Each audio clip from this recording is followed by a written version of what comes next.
Hi guys, good afternoon. Ayan, ang aking niloloto ngayon. Merienda natin. Pansit Canton. Hindi po ito sponsor. Diyan ko siya inilagay para madali natin maisasalin sa ating mangkok mamaya. Ayan guys, ang ating noodles. Isa lang itong ginanok ko guys, niluto ko. Kasi sa akin lang naman ito. Kanya-kanya kami ng merienda ngayon. Yung isa Korean. Yung isa kanin. Ako ito ngayon, ang aking snack guys. At isasalin natin siya doon. 3 minutes na yata itong pinapakuluan o 5 minutes na guys.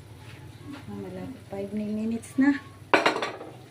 Baka maluta na ito guys. Ayan na, sinalin ko na yung kanya ingredients.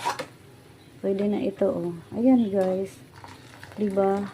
Dati tuyong-tuyo pag nagluluto tayo ng pansit canton eh.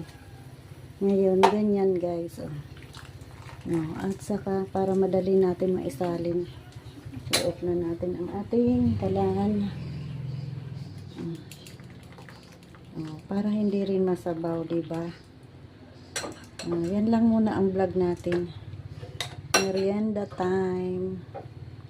Tapos halo-haloin na natin. Luto na siya. Ganun lang kadali, guys. Ayan ang ating merienda. At mayroon ako doon cheese bread. Oh, okay na ito. Thank you for watching guys. Tatlo itong binili kong pansit canton guys eh. Isa lang muna niluto natin.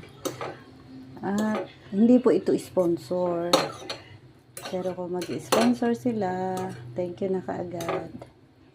Yan. Wow. Kumakain ka rin ba nito guys? Kayo guys. Sige. Thank you for watching. God bless sa ating lahat.